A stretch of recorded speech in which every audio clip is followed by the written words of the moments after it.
ملک صاحب یہ بتائیے گا کہ شوگر کے حوالے سے آج ایک سٹوری چھپی ہے، تو اس کا کیا مین کانٹینٹ کیا ہے؟ اچھا، آئی بی سی کا شکریہ کہ وہ جو ایشو آف دا ڈے ہو اس کو وہ ڈسکس کرتے ہیں. تو آج کا میں سمجھتا ہوں issue of the day post budget اور اس کے بعد یہ ہے وہ شوگر کرائسس ہے. شوگر کا ایک بحران ہے. آپ نے دیکھا ہوگا کہ رمضان المبارک میں جو چینی ہے، شوگر ہے، اس کی سپلائی اور ڈیمانڈ میں ایک بہت ویریشن آتی ہے. چینی کا بڑا استعمال ہوتا ہے تو اس کی پرائس میں بہت زیادہ سپائک آئی، اضافہ ہوا اور وہ تقریباً 190 کے قریب چلی گئی. یعنی 25-30 روپے کلو، ایک کلو چینی میں 25-30 روپے اضافہ ہوا اور آپ دیکھیں کہ وہ اربوں خربوں میں پروفٹ چلا گیا. تو اس پہ ڈیبیٹ ہوئی، جہاں گورنمنٹ کوشش کر رہی تھی کہ ہم لوگوں کو ریلیف دیں، وہاں پھر عید سے قبل حکومت اور مل مالکان کا متفقہ جو اعلامیہ جاری ہوا، اس میں کہا کہ ہم 164 پہ چینی سیل کریں گے.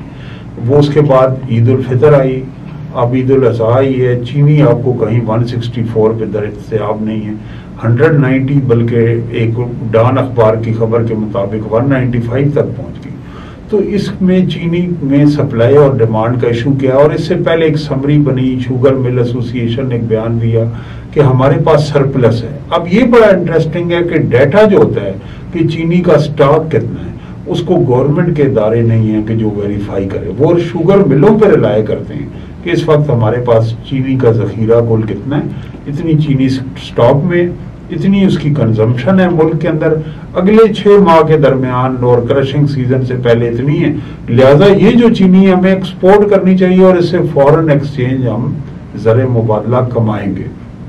اور ظاہر ہے پاکستان کے جس طرح معاشی حالات ہیں تو فورن ایکسچینج کمانا، آنا، ایکسپورٹ ہونا، یہ بڑی لوکریٹو پروپوزل ہے.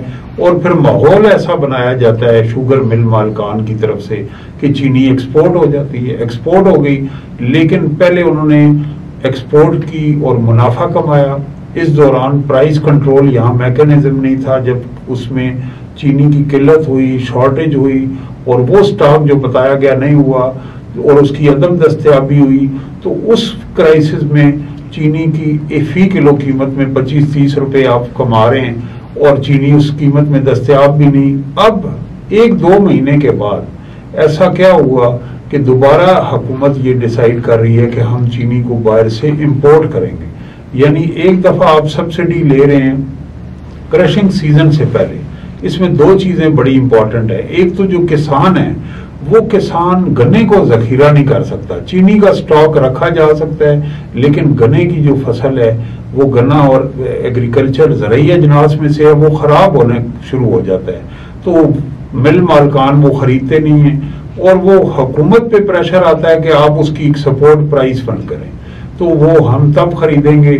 اس وقت بھی شوگر مل مالکان سبسڈی لیتے ہیں، پھر قیمت میں اضافہ ہوتا ہے تو اس کا منافع لیتے ہیں. اور تھرڈ یہ ہے کہ جب وہ باہر سے امپورٹ کرتے ہیں تو وہ فارن ایکسچینج جو پاکستان میں ہوتا ہے اس کا فلائٹ ہو کے باہر چلا جاتا ہے.